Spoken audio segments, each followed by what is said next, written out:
Hare Krishna. So welcome all students and parents for today's Gitamrita session.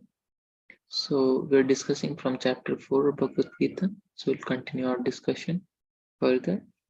Let us begin the class with the prayers.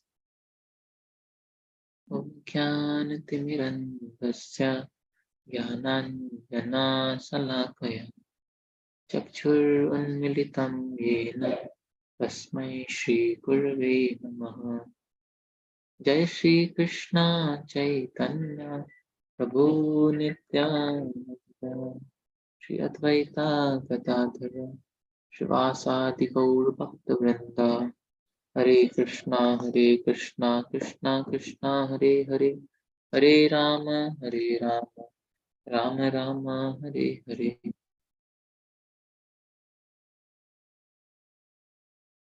So we're discussing from chapter 4 of Bhagavad Gita, which is entitled Transcendental Knowledge.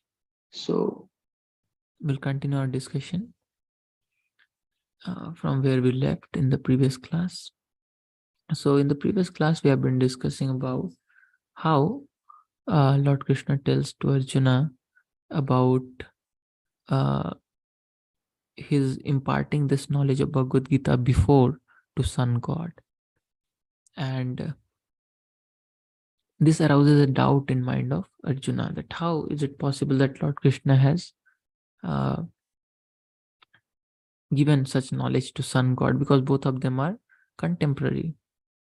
And further discussion ensues.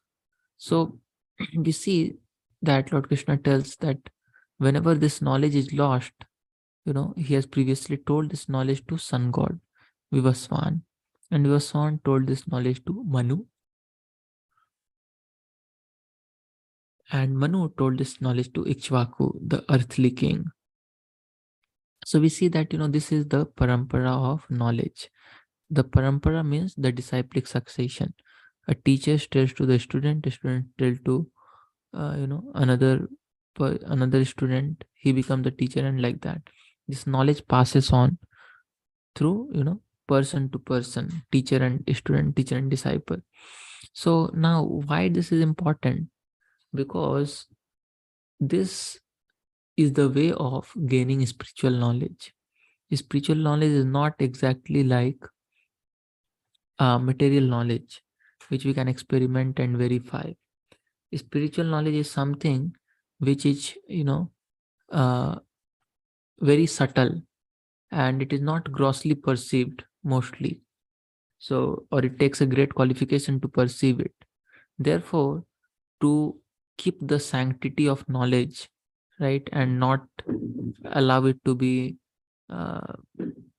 diluted or misinterpreted by people's own opinion, therefore this knowledge is always passed in parampara of teachers who pass on the knowledge without any deviation, as they have heard from their teachers.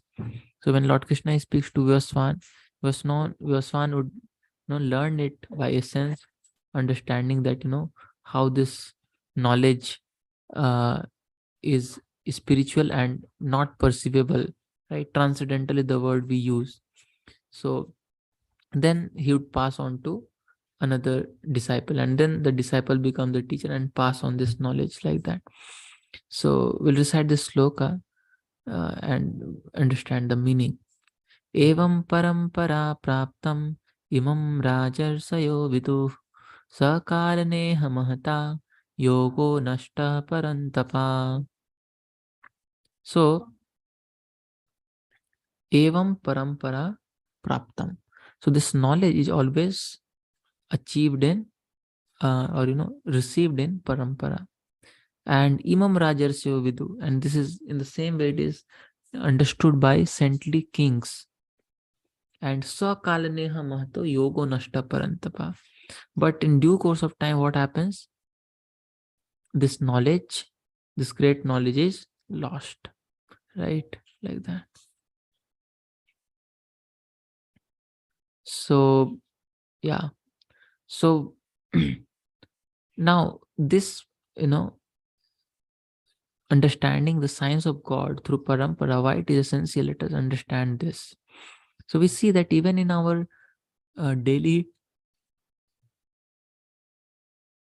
day-to-day activities also, just like suppose when we visit a doctor, can we visit any doctor?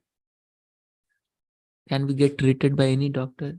We first of all try to see that this doctor has learned the science, learned the science properly from a bona fide college and under a bona fide teacher.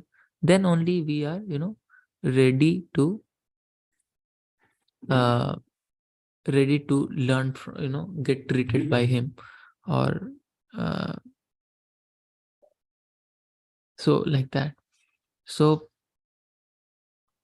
if a person says that I have learned uh, all the medical science through books, and all the this through books, and suppose uh, he said that I have also seen all the videos on how to do surgery and everything.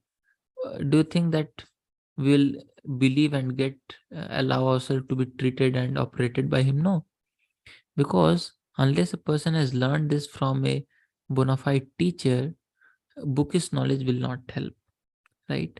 So similarly, in spiritual science also, there are bona fide schools, which is called parampara, and bona fide teachers, right?